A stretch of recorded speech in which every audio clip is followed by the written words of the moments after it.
stress? Is it to sell a product or to develop yourself as a better person? Are they more interested in you selling for them or developing you? Those are some of the gut, kind of instinctive things you have. Another thing I say is look to the leaders first, because many times in network marketing businesses, they have a lot of people who are just starting out and, they're in the same boat you are. Mm-hmm. What you want to check out is who are the leaders, where they come from, and how committed are they to you becoming like them. And make sure they want to develop me as a person first before developing their product and going out there and selling it. That's correct. So the way I came across network marketing, I had a negative reaction to it. In the 1970s, when I was looking for new education and new answers, somebody says, I'd like to show you a business opportunity. So I went to this meeting, and I sat down there, and I listened to it, and that was the first time I ever heard the word network marketing. So I wasn't turned off, but I was turned off a little later on when I realized that I really didn't understand what they're trying to say to me. And then I walked out of the meeting simply because I can build a business. The reason I had a rich dad, the reason I build corporations today, is because my rich dad trained me to be a B quadrant individual. So I was a little turned off, but I also really didn't respect the education they were offering because I kind of already had it. But I'll just say one thing. Why I was attracted to the business was the word network or networking.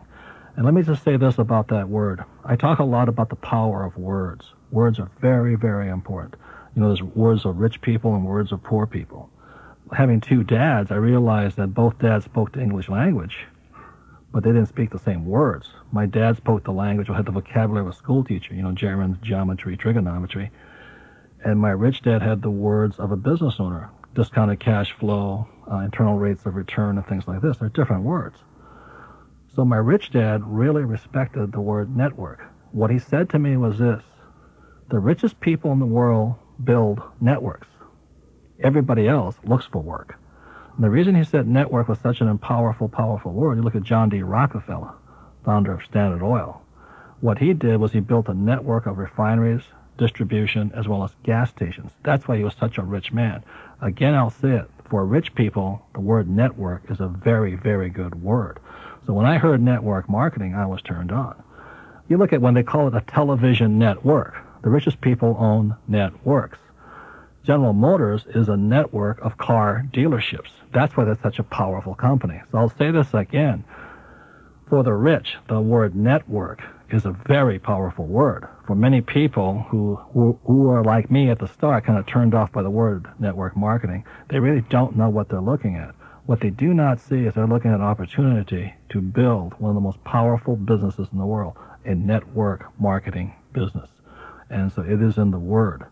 I saw that, but I didn't respect it simply because I kind of understood it. I was starting to build my own network of, I had a nylon Velcro wallet business, and I was building my network of distributors and retail outlets throughout the U.S. I understand the power of networks. The average person doesn't. I never looked at it that way before. That's a great point. Let me ask you, Robert, you keep mentioning the cash flow quadrant and the importance of the B and the I side. What is the cash flow quadrant, and how does that tie into your value number 2? Okay. Cash flow quadrant is about the 4 different people found in business. The 4 people that make up the world of business, the biggest number are E quadrants, which is employee. My rich dad says you can always tell an employee because they always say the same thing. I'm looking for a safe, secure job with benefits. But they're looking at the core for security. Okay. The S quadrant is the self-employed, small business, or specialist. Those are often the doctors or plumbers, electricians, small retail outlets. These are the rugged individuals. When they say, I'm going to quit this job and go out on my own and do my own thing, they generally go from E to S, and they stay small. It's one of the hardest quadrants because the employees pick on you as well as the government. You got tax problems and employee problems. And the problem with the S quadrant is that you can't quit working. In other words, you don't own a business, you own a job. Like a dentist, if most dentists stop drilling, their income stops also.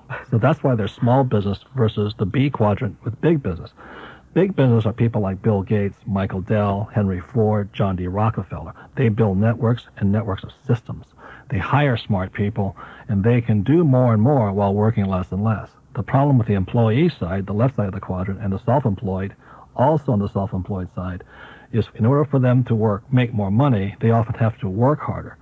That's why the income potential for the E and S side is often capped or limited. Okay. That's why many times most people in the S quadrant cap out at around 110, 125,000. Now that's not bad. And most of the E quadrant, oftentimes the average guy is happy to make 50,000. The B side, the big business owner, they're unlimited. The B quadrant makes more money than rock stars, sports stars, movie stars. While the E and the S are happy to make millions, the B side can go for the billions because the B quadrant, which is where most network marketing companies are, their income potential is virtually unlimited because networks are unlimited. The I quadrant is the investor. That's the person who takes money and makes their money work harder than they do. So unfortunately, our school system still trains people primarily for the S quadrant, go to school and get a job, job skills, or trade skills, the S quadrant, doctor, lawyer, plumber, electrician. Network marketing trains people for the B quadrant, and that is the richest quadrant in the world. I'm not saying you have to want to be rich. This is what I'm going to say here. If you want to change, what you want to do is change quadrants.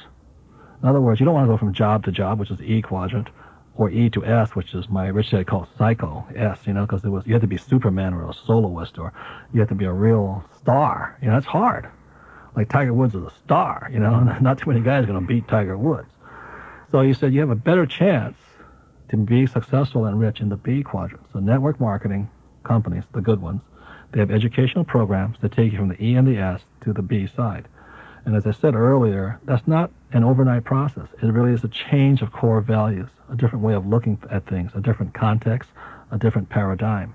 So once you find a company you want to hang out with or work with, allow yourself at least 5 years. Give yourself the time, hang out with new people, gain new skills, new realities, new values, and make that change slowly. I wouldn't expect to do it overnight. It took me years to make that change because I came from a family that really believed in high education and job security. It was a value they had. It was not my rich dad's values. So that's what I mean by the difference between the E, S, and the B and the I. The beauty of a network marketing corporation, when people ask me, how do I make the change from the left side, the E and S side, to the B and I side, I say one of the best things you can do is join a network marketing corporation, simply because they'll change you from the inside as well as the outside. They'll have the support to have you make that change. I was fortunate that I had a rich dad and a bunch of other mentors to help me.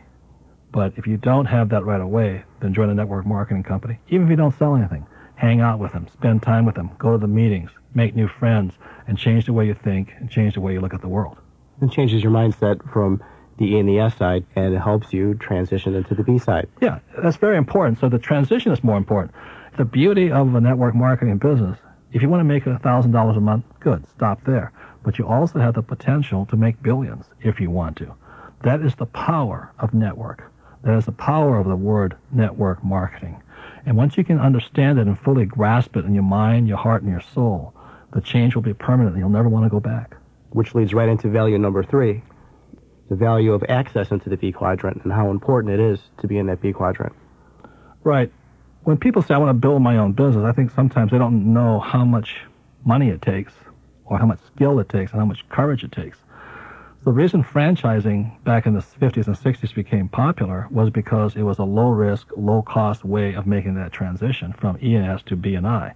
So your franchise is in the B quadrant like McDonald's or something like this. So you buy an operating system that is almost a no-fail system. Banks will lend you money for some franchises, but it won't let you money to start your own business because the failure rate is too high. So the beauty of a network marketing business is that it's low cost, probably less than $100 to maybe $300 to get in, where McDonald's is at least $1 million in a year's worth of time.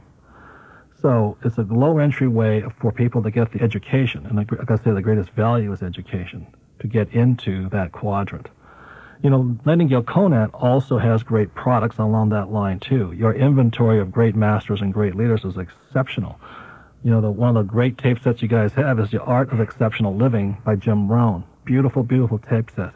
For those of you who need the inspiration, the spirit to carry on, even though sometimes you doubt yourself, Jim Rohn's work and Jim Rohn's ideas are priceless. So for those of you who are thinking about making the change, you may want to contact Nightingale Conant and look at that tape set because it's a brilliant set to help you make those changes. Through that 5 years of period, you said it's a learning curve that it takes, or it's well said. A 5-year transition to stick with it. Yeah. But commitment's a scary word for guys, though. Oh, commitment for 5 years. Do you have any words of wisdom to help us with that 5-year commitment? Number one thing is you got to find a friend who wants to go there with you. I mean, one of the best things I had was I had great friends. And it was a lonely journey because job security has its benefits, and don't get me wrong.